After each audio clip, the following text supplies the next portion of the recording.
Christophe Lutundula, bonjour. Bonjour. Pourquoi le M23 et le Rwanda ont-ils décidé d'attaquer Goma à la fin de ce mois de janvier? Je pense qu'il y a les raisons suivantes. La première, c'est que Goma, c'est une plaque tournante économique particulièrement en ce qui concerne le commerce de produits miniers, de 3T. Vous avez à côté aussi la grande mine de coltan, Rubaya, et il y a une activité économique très importante. Mais il y a une autre raison, une raison politique. C'est la soif d'hégémonisme du président Kagame. Ça veut dire quoi en clair? Ça veut dire qu'en fait, le président Kagame, il veut démontrer à la communauté internationale, plus précisément aux principaux décideurs, je fais allusion ici à l'Occident, la Chine, l'Afrique, qu'il est le seul interlocuteur valable avec lequel il faut traiter en ce qui concerne les questions de sécurité, de paix et même les questions de coopération avec la région de Grand Lac. C'est comme qui dirait, il veut devenir le successeur du président Mobutu,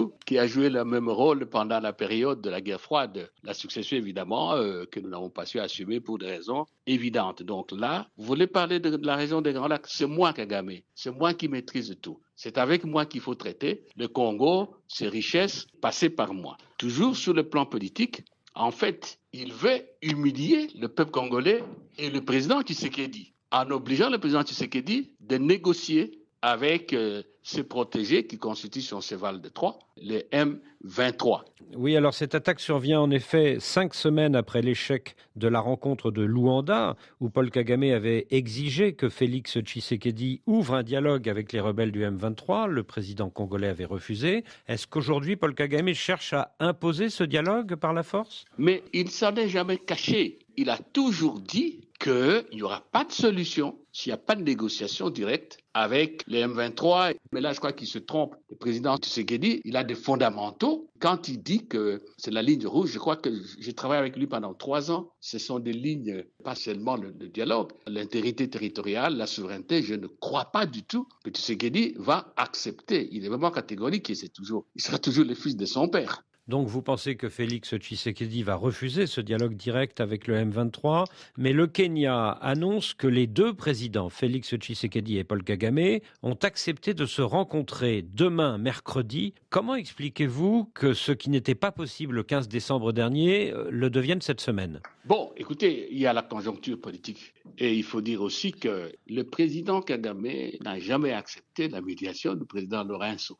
Maintenant que l'on revient à la communauté d'Afrique de l'Est, nous espérons qu'on aura une meilleure compréhension de la décision du président Tshisekedi. En effet, il existe un acte officiel, le communiqué d'avril 2022 des chefs d'État de la région, signé par M. Biruta pour le compte du président Kagame, qui n'est pas venu, dans lequel il est clairement dit que tous les États qui ont des groupes armés nationaux en RDC sont invités à prendre langue avec eux pour leur faire des offres de paix. Et que si un groupe refuse cette offre de paix, il est considéré comme force négative qu'il faut extirper du corps de la région. Et c'est comme ça que le processus de Nairobi est né. Et donc, nous espérons que les chefs d'État de la CEAC, de l'East African Community, la communauté oui, et qu'ils vont demander au président Kagame de respecter ce qu'ils ont décidé ensemble, notamment aussi pour lui, l'obligation de prendre langue avec les fameuses FDLR. Et ça sera vraiment une décision conséquente. Ce qui frappe les observateurs depuis 3 jours, Christophe Lutundula, c'est le refus de l'Union africaine et des 3 pays qui représentent l'Afrique au Conseil de sécurité, l'Algérie, la Sierra Leone, la Somalie, de nommer le Rwanda comme pays solidaire des rebelles du M23 dans l'attaque sur Goma. Comment expliquez-vous cette bienveillance à l'égard du président Kagame? Mais c'est très simple, c'est des modus operandi, je n'ose pas dire l'ADN de l'Union africaine. Nous en avons l'expérience, nous avons connu une crise politique grave du temps du président Mobutu, conférence nationale et ainsi de suite. L'Union africaine n'a rien fait. Et vous savez qu'il y avait un conflit entre, je crois, l'Éthiopie et la Somalie. On ne sait pas ce que l'Union africaine a fait. Et on peut continuer la série. Il y a les grands barrages de la Renaissance qui opposent l'Éthiopie, le Soudan et l'Égypte. De l'Union africaine s'est mis à l'écart. Donc ce n'est pas une surprise. De toutes les façons, l'Afrique a un problème d'assumer sa souveraineté. Être souverain, c'est être capable de résoudre ce problème par soi-même. Donc il y a des intérêts économiques. Les connexion avec les multinationales et les États qui soutiennent le président Kagame et qui profitent du pillage de ressources naturelles de la RDC, donc des pays africains, évite de bousculer, d'indisposer ces États tutélaires. En Afrique centrale, l'armée rwandaise est redoutée. Est-ce qu'elle fait peur à certains pays qui, du coup, n'osent pas se fâcher avec Kigali ? Bon, écoutez, on sait aujourd'hui que l'armée rwandaise est présente dans certains pays où il protège justement certains intérêts. Je ne veux pas énerver la susceptibilité diplomatique de ce pays-là. Il y a le Mozambique, il protège ce que vous savez. Il y a la Centrafrique, au Bénin, le Rwanda forme l'armée et on peut continuer la série. Donc effectivement, c'est un élément qui intervient en conjugaison avec le fait d'éviter d'énerver la susceptibilité des tuteurs.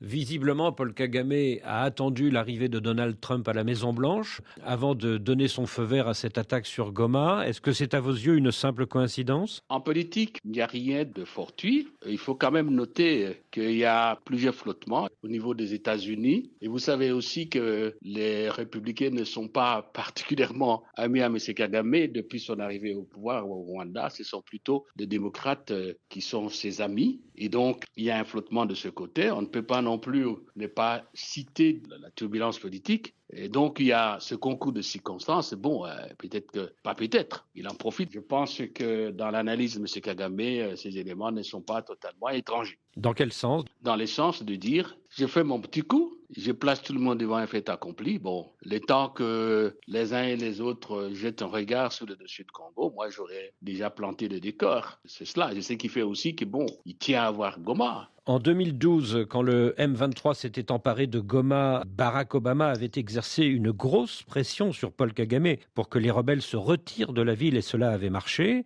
Mais cette fois-ci, vous avez l'air plus pessimiste.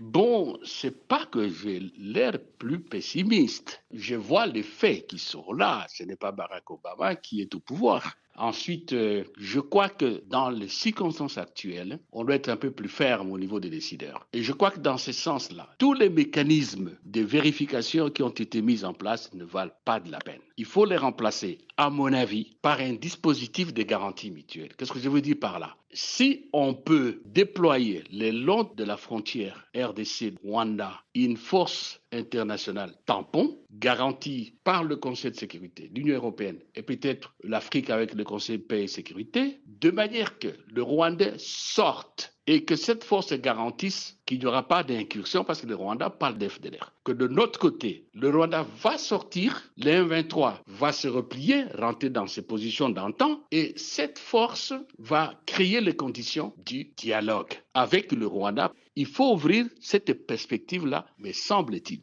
À mon sens aussi, il faudra absolument que la question des sanctions à l'égard de quiconque aurait violé les droits de l'homme, il faut des sanctions. Sinon, c'est l'impunité. Voilà. Et vu du côté de Congolais, je dis que ce qui se passe ne concerne pas Tshisekedi seul comme individu. Nous tous, l'expérience de l'AFDL nous démontre que les objectifs du président Kagame, c'est la zone d'influence au Congo, l'exploitation de ressources. Et donc, quiconque sera au pouvoir aujourd'hui, demain, après-demain, tant que nous ne sommes pas unis pour défendre le pays, pour défendre notre indépendance, notre souveraineté, ça ne va pas marcher. Christophe Lutundula, merci. Merci.